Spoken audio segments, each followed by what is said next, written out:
Boa noite, pessoal. Quem for entrando, vai desativando, por favor, os microfones.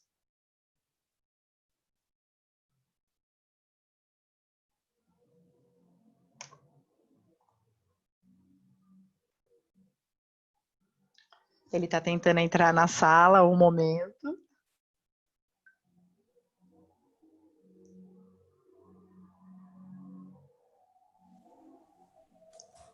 Felipe? Oi, tá me ouvindo? Oi, sim. Vamos lá. Você vai ter alguma apresentação, Felipe? Sim. Vou estar compartilhando a tela, tá bom? Tá.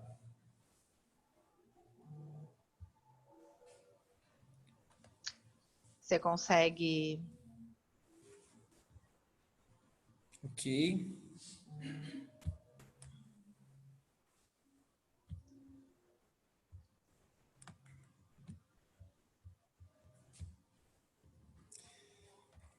Compartilhou? Compartilhou. Onde que eu coloco aqui? Tá me ouvindo, Ana? Oi, oi. Peraí, que o meu aqui tá travando.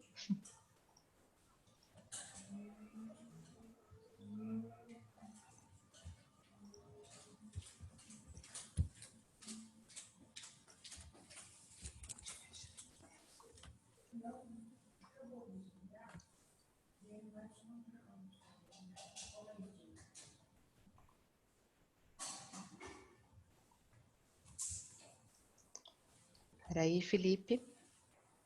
Pois não.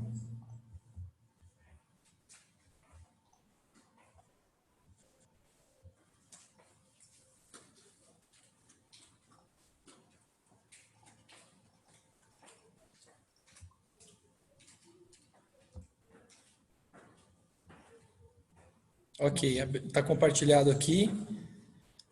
Como que eu faço para postar o arquivo? Para abrir o arquivo? Você está na tua área de... Tô na tua área de trabalho aqui, né? Na minha ou na sua? Tô vendo a sua. A minha? Então, peraí que eu tenho que...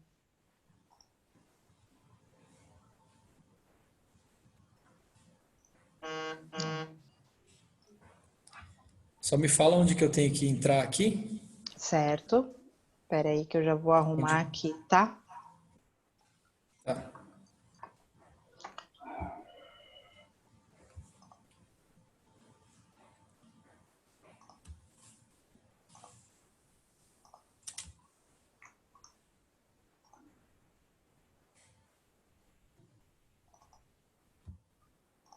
Não tá abrindo a minha.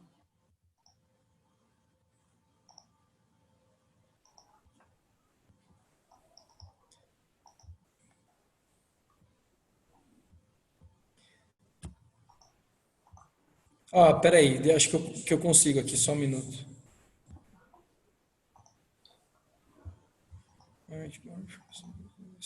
Arquivos.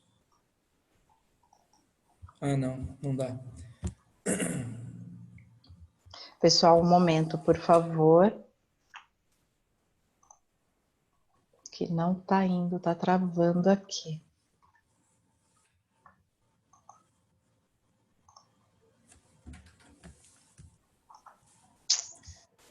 É só um pouquinho, Ana. Tá. Deixa eu tentar. Eu por aqui não consigo. Em Reactions, onde que eu tenho que Sim, entrar? eu já habilitei. Ali no... É uma setinha verde na parte de baixo. Ah, tá aqui. Isso. Aí eu tenho a opção Dropbox, Microsoft OneDrive, Google Drive Box. Então, para mim aqui, eu já deixei você compartilhar. Tenta aplicar, coloca a setinha para compartilhar o seu que você Cliquei. tenha. Vamos ver. Tá, mas daí eu preciso achar o arquivo agora, né? Tem que estar na sua tela, na sua área de trabalho. Ah, então peraí, perdão. Peraí. Só um minuto.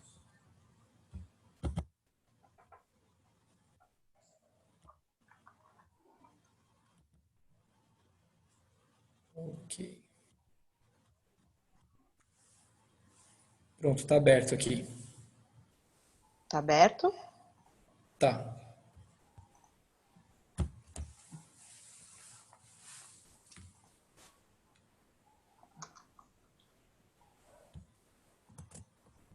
Você consegue visualizar? Não consigo ainda. Aí.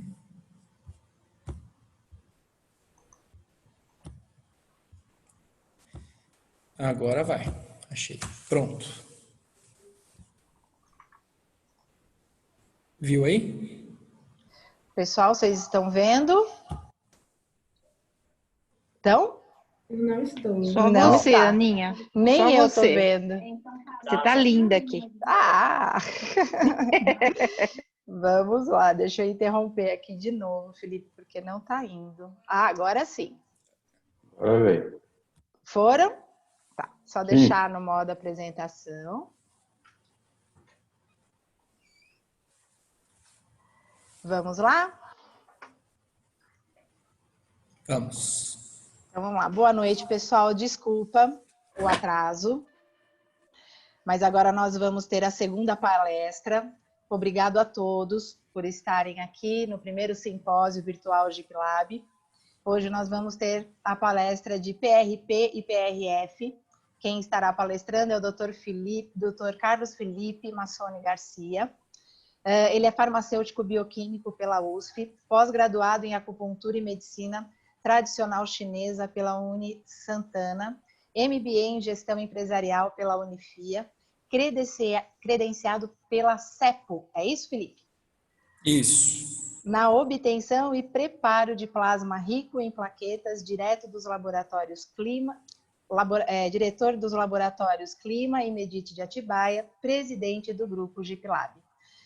Fica à vontade, Felipe, pode começar a sua palestra. Que vocês aproveitem, pessoal. Boa noite, pessoal.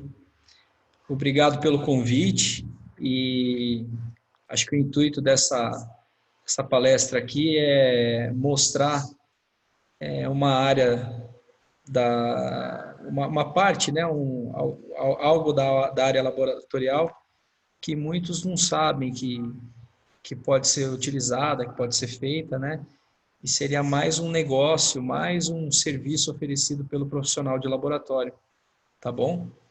Então, acho que o intuito é a gente tentar mostrar um pouquinho disso aqui, como é feito, né? Vamos tentar resumir em meia hora. Vamos lá. PRP e PRF, na verdade, significa plasma rico em plaquetas, né, o PRP, e o PRF é fibrina rica em plaqueta. Nada mais é do que uma substância autógena, né, autóloga, que é utilizado como fator de crescimento, fator de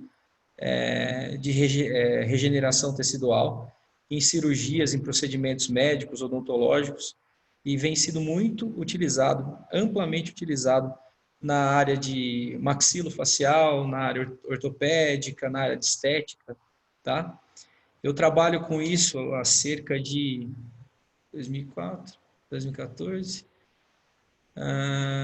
quase 20 anos, acho que é isso, mais ou menos, quase 20 anos, nos 18, 17 anos, eu fui procurado por um bucomaxilo que pediu para que eu fizesse um curso sobre isso aqui, para poder prestar esse serviço para ele, né? Então, assim, basicamente, ainda não é algo bem novo, começou a ser utilizado na década de 80, em algumas cirurgias cardíacas, com o intuito de auxiliar no fechamento do externo, né? E hoje isso já vem vem sendo muito utilizado, porém ainda não é algo regulamentado pela Anvisa, né? A Anvisa chegou a discutir isso no ano passado sobre a regulamentação, junto com o grupo do Hospital Sírio-Libanês, tá? O Conselho Federal de Odontologia já soltou uma resolução para para já deixar isso definido, né? Como uma prática nos consultórios odontológicos, tá? Então, não há nada que impeça a utilização e também não há nada assim definido pela Anvisa que autorize, estimule algo que ainda existem vários casos clínicos, vários relatos clínicos, várias pesquisas, mas ainda depende de uma pesquisa muito mais robusta, muito maior, né? Quem faz o procedimento de obtenção do PRP e do PRF, né? Pode ser o cirurgião, até por conta da regulamentação, né? Pode ser qualquer pessoa, né? Mas eu entendo, pelo menos, que o melhor profissional para fazer isso é o profissional de laboratório, né? Seja o farmacêutico bioquímico, o biomédico, o biólogo, tá? Esse é o melhor profissional para se fazer esse procedimento. Por quê?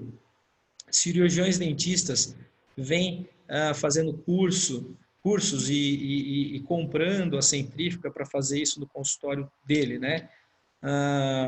Os profissionais de laboratório, eles são habilitados e aptos a preparar o material. No meu entendimento, eu acho que o profissional dentista ou o médico, ele deve ele é a pessoa indicada para utilizar, para aplicar, né, esse material obtido.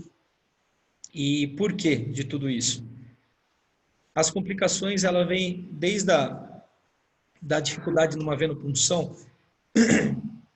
Então, o profissional dentista, ele não tem tanta habilidade quanto um profissional de laboratório, quanto um enfermeiro, para fazer uma punção venosa, né? O pessoal da enfermagem, não sendo da área de laboratório, não tendo tanta experiência, acontece algumas intercorrências, como, por exemplo, a não obtenção do material desejado, que eu vou estar explicando aqui, e aí não se sabe, né? Como eles não têm conhecimento na área bioquímica, na área biomédica, não se sabe por que não aconteceu aquilo. Então, não se sabe se foi uma intercorrência por alguma deficiência de coagulação do paciente. Então, no meu entendimento, acho que o profissional mais adequado para se fazer esse tipo de procedimento é o profissional de laboratório, né? E outras complicações também são as contaminações, que é uma coisa que a gente tenta explicar e é preciso sim fazer um treinamento para se trabalhar com isso, porque o profissional do laboratório, por outro lado, ele não está acostumado com a questão de esterilidade, né? Ele faz exames em ambientes contaminados, vamos dizer assim, com pacientes potencialmente doentes, tudo mais, então tem um risco de contaminação. Esse é um procedimento que tem que ser feito de maneira limpa, tá? Sem risco de oferecer contaminação para o paciente. E aí o grande X da questão é que quem vai oferecer esse serviço para o médico ou para o dentista, né, é buscar um custo acessível de maneira que o profissional que vai utilizar esse produto, ele entenda que vale mais a pena ter um profissional capacitado, habilitado para fazer esse serviço de obtenção para ele, do que ele se aventurar em ter que fazer a coleta, o preparo de algo que ele vai utilizar. Então, acho que o grande X da questão é procurar um custo, você oferecer isso a um custo acessível para o profissional, né? E também um custo justo para você quem está fazendo esse serviço, seja o profissional autônomo ou seja um laboratório que esteja oferecendo isso aí. Bom, o plasma rico em plaquetas, ele foi o primeiro, né, o primeiro sistema, o primeiro procedimento de agregação plaquetária aí, de concentração plaquetária para utilizar nesses procedimentos. Foi amplamente utilizado na área médica. Atualmente no Brasil, muito utilizado nas cirurgias maxilofaciais, cirurgias preparatórias para implante, né, cirurgias, enfim, de enxertias ósseas, né, uma série de cirurgias que dependam de crescimento, de ganho, né, de espessura óssea, né? Vem sendo utilizado também na parte cosmética, a medicina cosmética, alopécia, enfim, ortopedia, fraturas, né, lesões musculares aí, principalmente também daí na questão esportiva, né, lesões de tendão recentes ou lesões musculares recentes. Por quê? ele tem uma eficácia muito grande nos casos recentes, né? Não adianta um atleta ou um jogador amador tenha uma lesão muscular, uma ruptura parcial de tendão, esperar ali uma semana, 10 dias, um mês para fazer uma aplicação de PRP, sendo que daí, segundo os relatos, né, dos médicos do esporte, já não tem mais chance de você ter uma regeneração desse tecido. E cicatrizações de feridas também, cirurgias plásticas, enfim. Aqui estão algumas referências desses relatos, desses trabalhos, né? Aqui, ó, um desenho só do procedimento, né, das plaquetas como função inicial de coagulação, que desencadeia toda a parte de cascata da coagulação.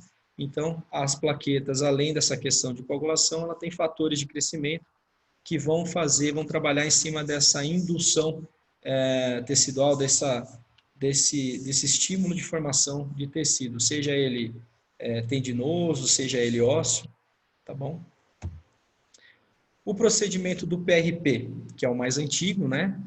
Ele se baseia na coleta de sangue em tubos com anticoagulante, citrato de sódio, aquele conhecido popularmente como tubo de tampa azul, centrifugação a 750 RPM por 10 minutos. Essa rotação, ela tem uma variação de centrífuga para centrífuga por conta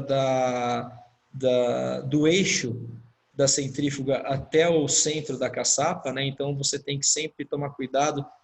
Eu utilizo na minha centrífuga, depois tem uma tabela de transformação em G, né? Que é o correto, e eu posso estar passando isso para quem tiver alguma dúvida depois pelo e-mail. Após a centrifugação inicial, 10 minutos, que é uma centrifugação branda, você pipeta o plasma, que é a parte de cima do tubo, tá? Centrifuga novamente esse plasma que você pipetou a 3.500 rotações por minuto, por 10 minutos. Despreza, dessa segunda centrifugação, despreza o sobrenadante, aproximadamente 70% desse sobrenadante, tá? Então, na primeira centrifugação, você reserva o plasma. Na segunda centrifugação, onde você está centrifugando somente o plasma numa rotação mais alta, você despreza o sobrenadante, porque nesse ato você, por força por força centrífuga, você jogou as plaquetas para o fundo do tubo. Então, você despreza esse sobrenadante que é conhecido como plasma pobre em plaquetas, né? E o plasma rico em plaquetas vai estar no fundo desse tubo. Você desprezando 70%, quanto mais líquido você despreza de cima para baixo desse tubo, maior a concentração de plaquetas por ml que você vai ter nesse tubo. Você vai homogeneizar, tá? E por final adicionar o gliconato de cálcio, 10% de uso endovenoso que você encontra em farmácias hospitalares, tá ok? Aqui tem uma foto de um enxerto ósseo, seria um osso liofilizado, né, bovino, utilizado em cirurgias maxilofaciais, misturada com o PRP, que dá essa cor um pouco alaranjada, né? E após essa adição do gliconato de cálcio, você forma não um coagulado, mas um gel de plaquetas com osso, tá? Esse osso ele é utilizado para uma enxertia, nesse caso, um sinus lift, um levantamento de seio maxilar, que eu vou dar algum exemplo à frente. E aqui só para entender como que funciona o processo de concentração de plaquetas. Então, eu fiz um esqueminha aqui. Então, você vê aqui que no primeiro tubo, você tem o sangue total coletado naquele tubo de citrato, né, com anticoagulante. Então, você evita a coagulação do sangue aqui, tá?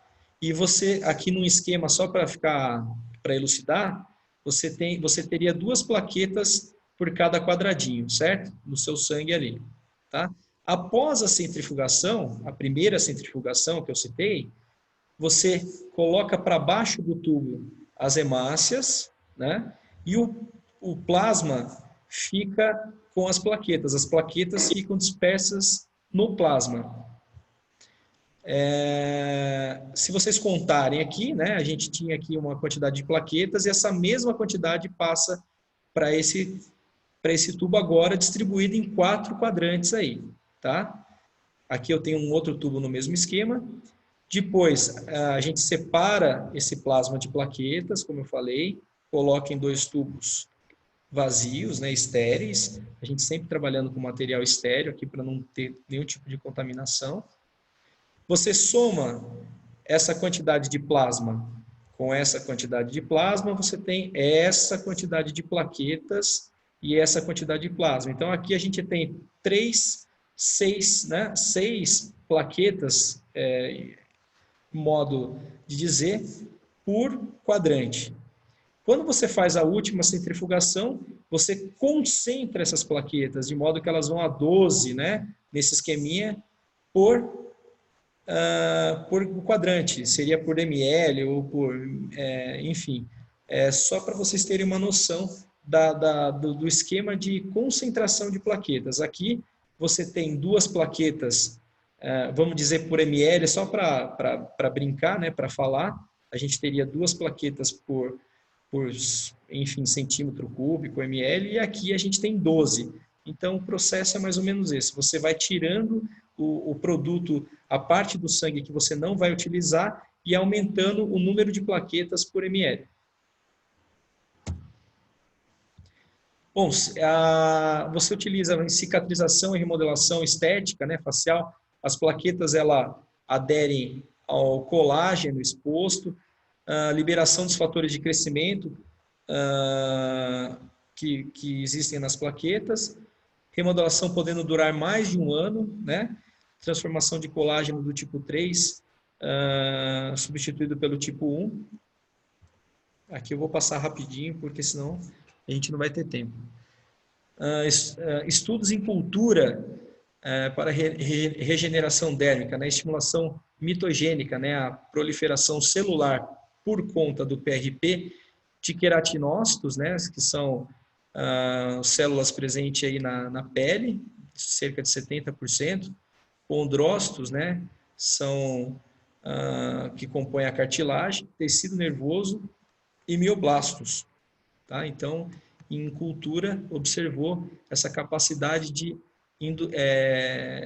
proliferação dessas células. Estudos in vitro também de colágeno e dos tendões, tá?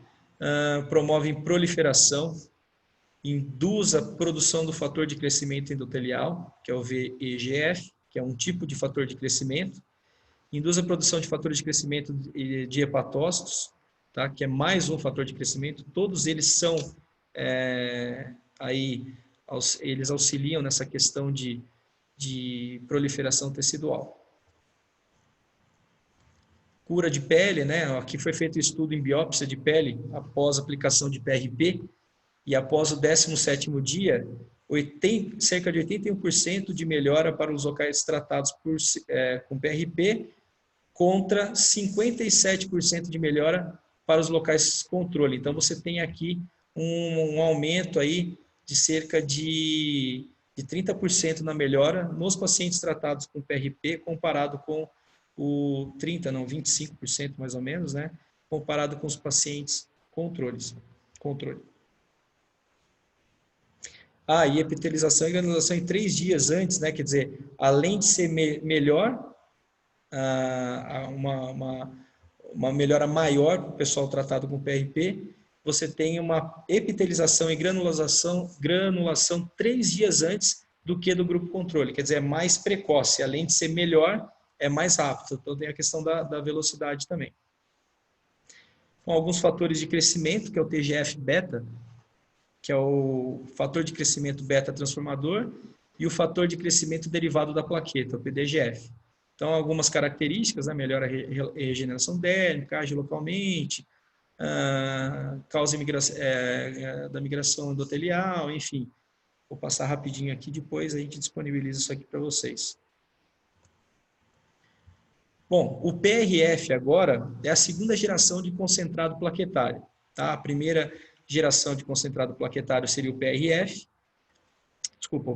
perdão. E o PRF é a 2ª geração.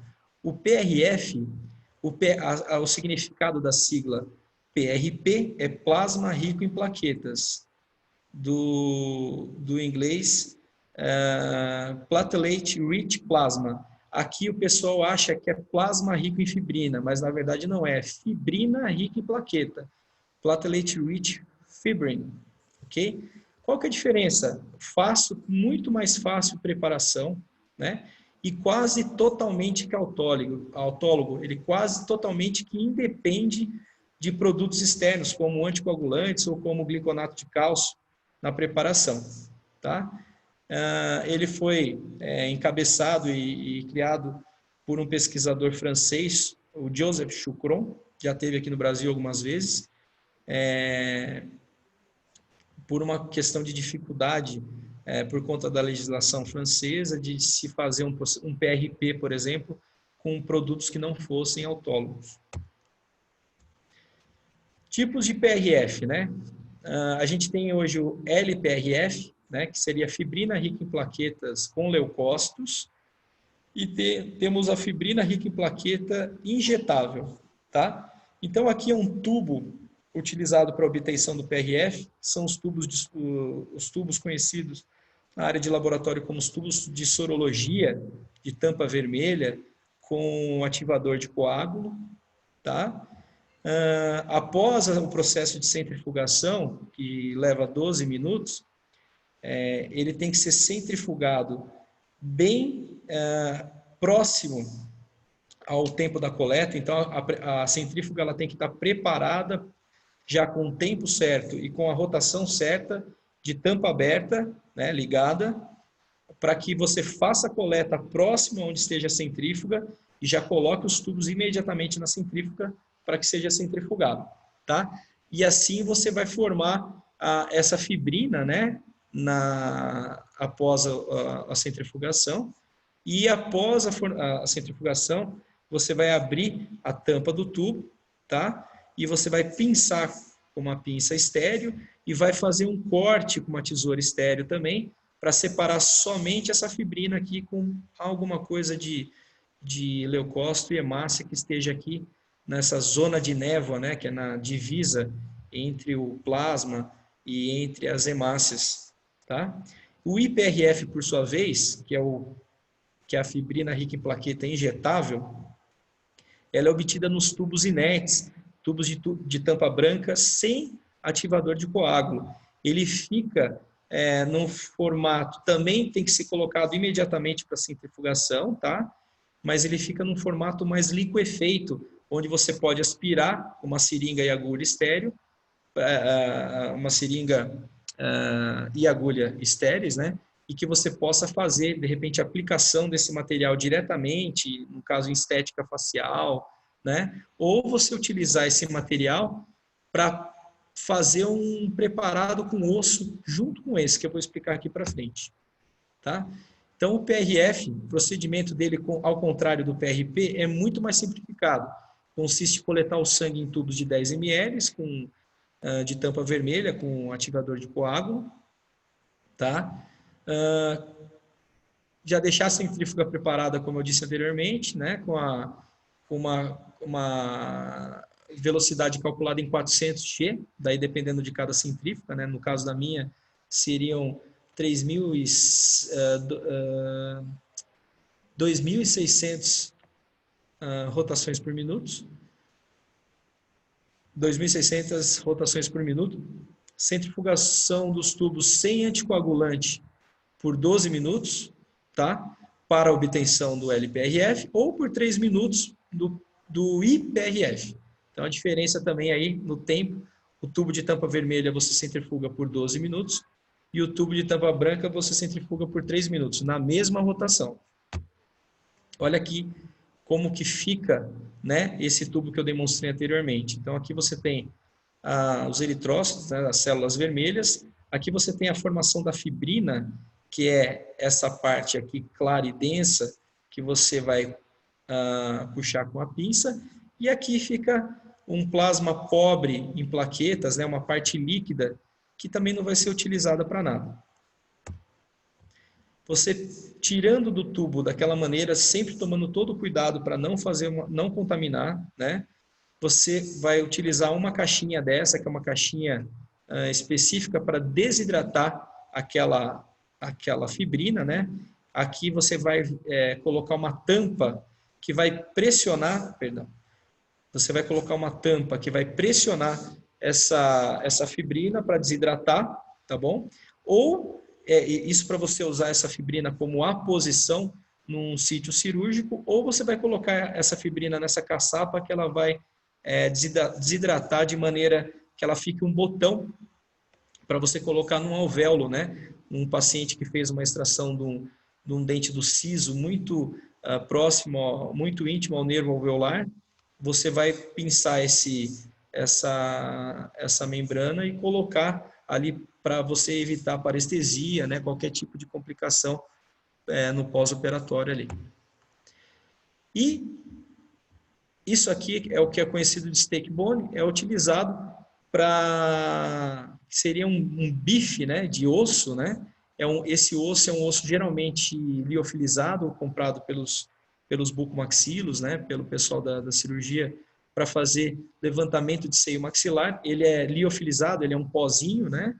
E aí você vai pegar uma ou duas daquelas membranas que eu mostrei para você anteriormente, essa membrana aqui desidratada, picotar com a tesoura, misturar com esse osso e você vai irrigar com o IPRF pipetado. Você vai aspirar o IPRF, tá? E vai irrigar esse osso com partículas de PRF. E aí ele vai formar esse bife, né? Esse steak bone aqui. Vamos lá. Aqui um caso, só uma demonstração para vocês do que é muito utilizado nas cirurgias maxilofaciais. Então, o paciente ele tem uma perda aqui, né? Ele não tem esses dentes, ele teve uma perda desses dentes e deseja fazer, por exemplo, um implante ósseo, né?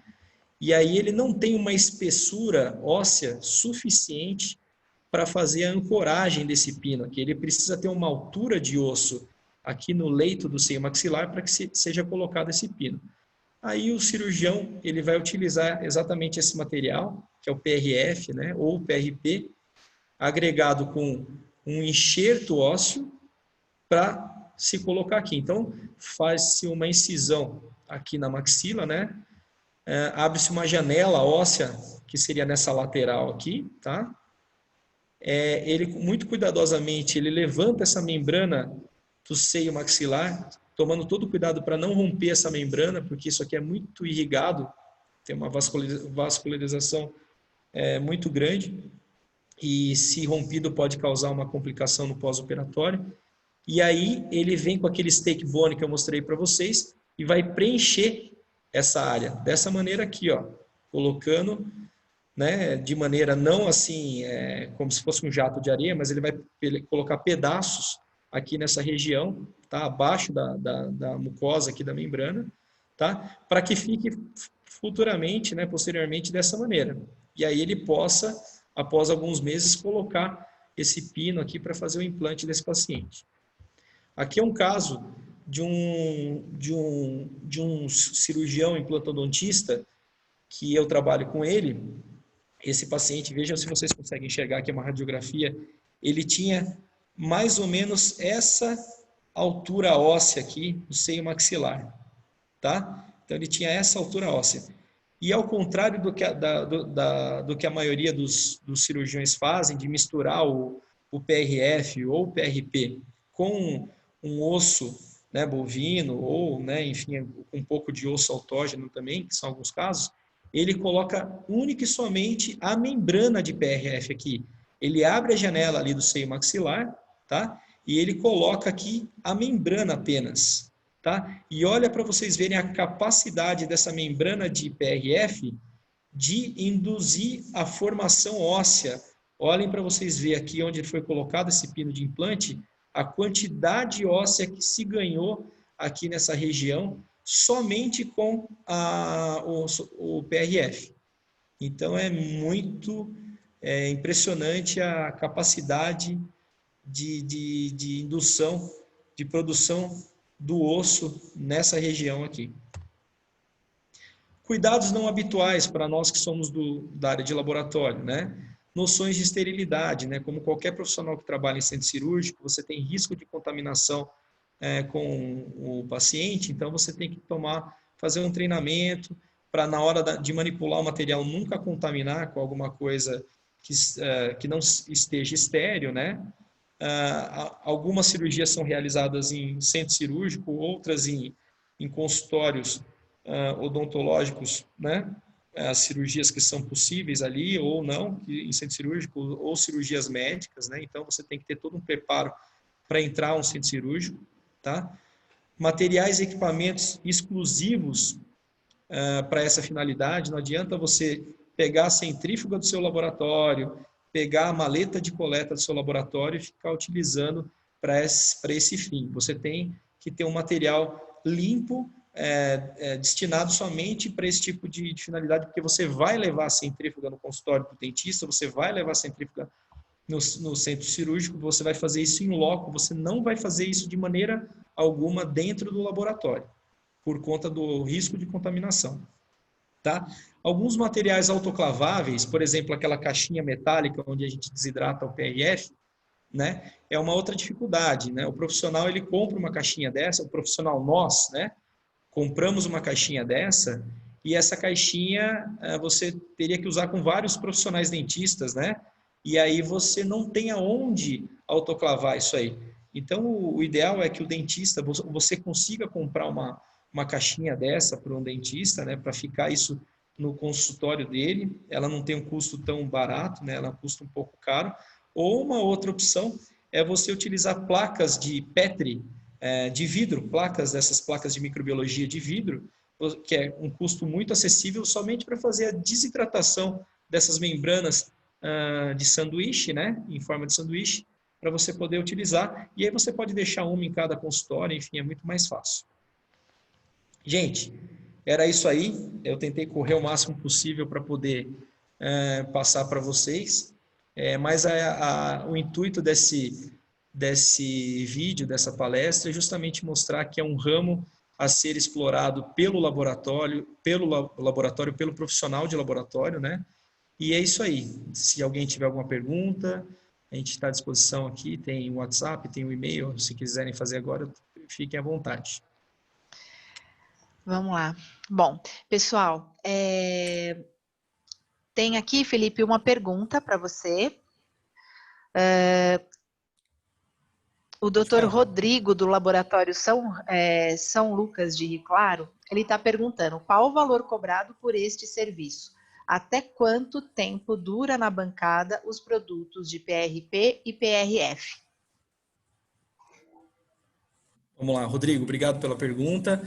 É assim, o preço, cada um estipula o seu, tá? Só para você ter uma ideia, em São Paulo tem pessoas que fazem esse serviço e cobram cerca de R$1.000, tá? Eu acho inviável cobrar R$1.000. Por quê? Um dentista, ele pode comprar todo esse equipamento para fazer esse trabalho por cerca de R$3.500, R$4.000. Então, imagine você cobrar R$1.000 um procedimento desse, ele vai falar, não, vai onerar muito a cirurgia, vai onerar muito para ele, vai ficar inviável. Esse procedimento é muito utilizado em cirurgias de extração de siso, não extrações de siso simples, né, mas sisos que estão mais íntimos, ali inclusos, íntimos ao nervo alveolar. Então, uma cirurgia dessa, ela não pode ter um custo alto. Imagine você indo fazer uma cirurgia dessa e ter que pagar R$3.000, R$4.000, né? Então, o mercado da odontologia não comporta. Então, o que eu aconselho? É um custo-benefício, um custo que seja viável para você cobrar e para que seja vantajoso para o profissional dentista, o profissional médico, não querer comprar o equipamento. É melhor para ele pagar um preço baixo, acessível, e ter você como profissional de suporte, do que ele falar assim, R$1.000, 3 cirurgias eu pago o equipamento, né? Então, assim, o que se cobra no mercado hoje do interior é cerca de 400, 500 reais, é mais ou menos essa média que se cobra. O tempo de duração desse material. Quando você tira o sangue do corpo, né? A partir daí você tem um gráfico de morte, de queda, de eficiência das plaquetas. São as plaquetas que vão ser utilizadas naquele procedimento como fator de crescimento e tudo mais, os fatores de crescimento das plaquetas. Então, quanto mais rápido, mais próximo for a obtenção do uso, mais resultado você vai ter, tá? Então, por isso, além disso, por isso é ideal você ir ao consultório, ir ao centro cirúrgico e você ter o time, né, da coleta do material para a utilização. Por exemplo, enquanto no centro cirúrgico, enquanto o anestesista vai anestesiando o paciente, você já vai coletando sangue e vai fazendo para que isso esteja pronto dentro de 30, 50 minutos, que é o tempo que o médico vai utilizar esse material. E no consultório odontológico a mesma coisa. A hora que o paciente senta na cadeira, que eles começam a paramentar, você vai tirar o sangue e ali 30, 50 minutos é o tempo que você vai estar utilizando esse material na cirurgia.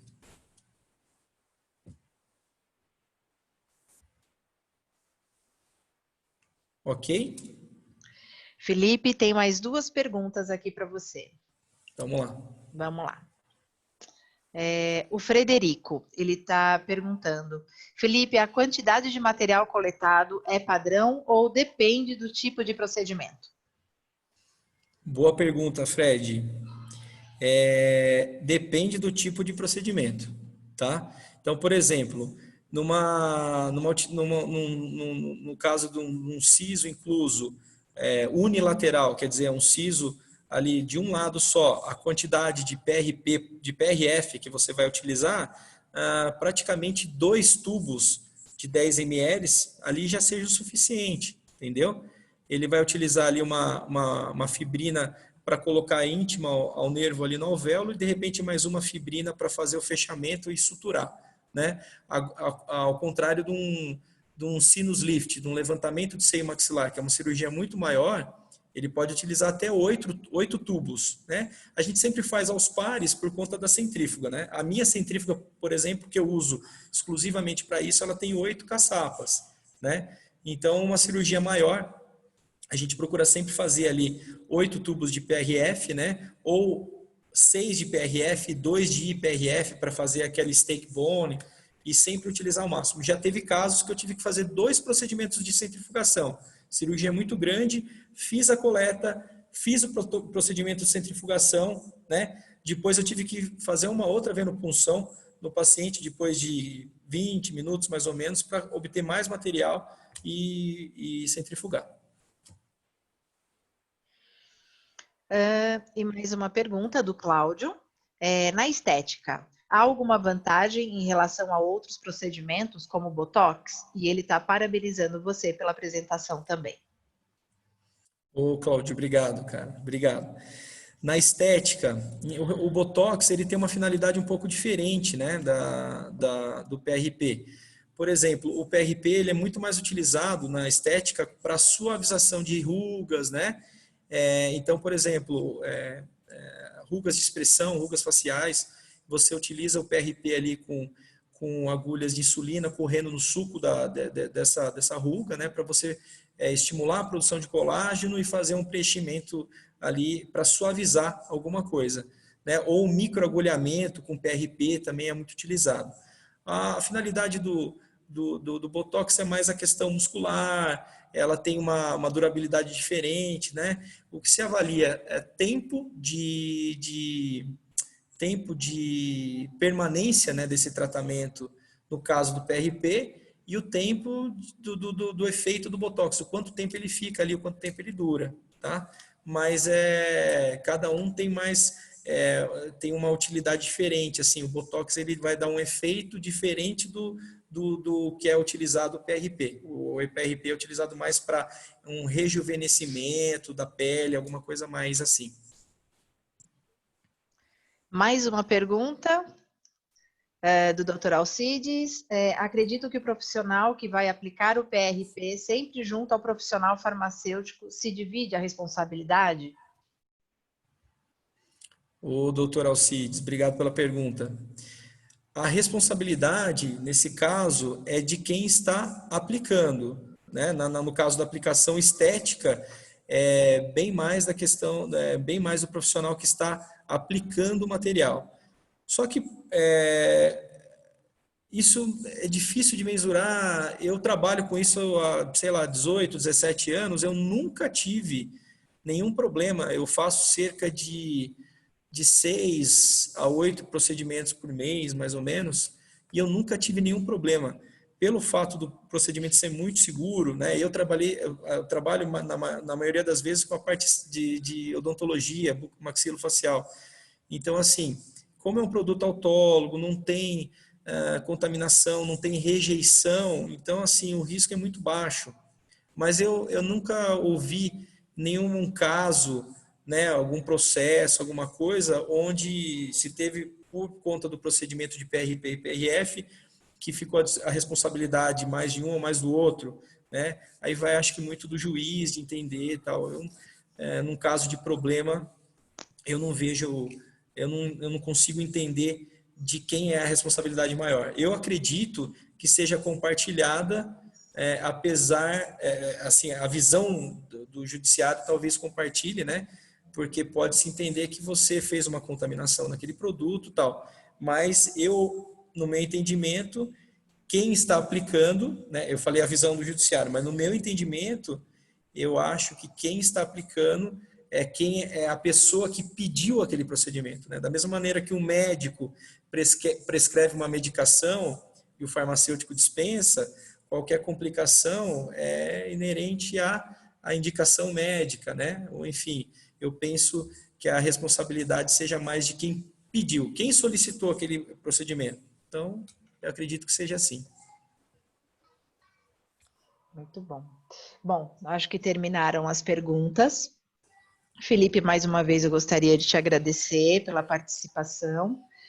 Eu vou pedir para que todos participem, para que todos fiquem ainda na sala. Vamos fazer mais um sorteio aqui de um livro. E para não acontecer o que aconteceu da outra vez, vamos lá. Pode descompartilhar a sua tela, Felipe? Ok. Que agora a gente vai fazer o sorteio, tá? Eu vou pegar aqui a lista de participantes. Deixa eu ver se eu consigo compartilhar a minha tela aqui do sorteio para a gente já fazer.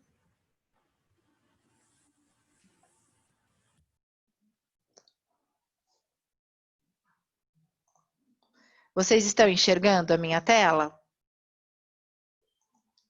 Sim? Então, ótimo. Vamos lá, vamos ver quantos participantes a gente tem. A gente tem 40... Não, nós temos 39 participantes, tá? Eu vou estar colocando aqui o número e depois eu vou abrir todo mundo com o telefone não, o microfone desligado para não acontecer o que aconteceu da outra vez, que aí a gente conta pela lista de participantes, ok? Vamos lá.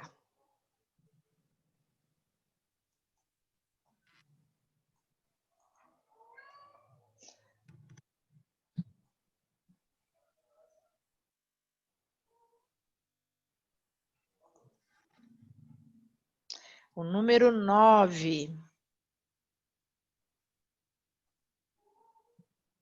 Todo mundo viu o número sorteado? Ok. Então, vamos ver aqui pela lista de participantes. Vamos contar o número 9. Cadê? 1, 2, 3, 4, 5, 6, 7. Bianca, é isso? Todo mundo confere comigo? Pode desbloquear aí o microfone de vocês.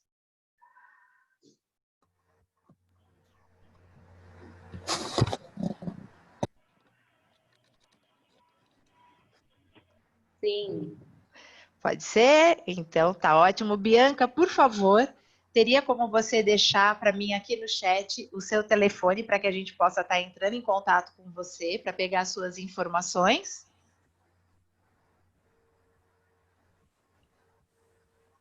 Bianca? Você está presente, Bianca? Oi, boa noite. Oi! Estou presente, sim. Ótimo. Você Eu fiquei emocionada, nem conseguia desbloquear o microfone. Oh, meu Eu vou te Deus, passar parabéns. tudo pelo chat. Tá ótimo, parabéns. Obrigada. Pessoal, a gente está um pouquinho atrasado. Muito obrigada mais uma vez, Felipe. Muito obrigado a todo mundo que participou aí dessa segunda palestra do nosso primeiro simpósio virtual GitLab. Espero que vocês tenham aproveitado. E para quem quiser, ainda temos mais uma terceira palestra, tá bom? E daqui a pouco eu já vou abrir a sala. Muito obrigada, pessoal, e uma boa noite. Obrigado, Ana. Obrigado pelo convite, Dr. Cláudio. Um abraço para todos aí. Parabéns, doutor Parabéns. Felipe.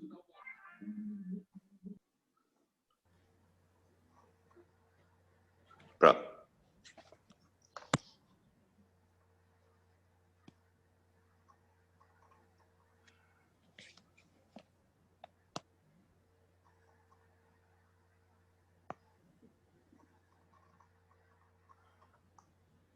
Boa noite, pessoal. Já peguei o seu telefone, Bianca.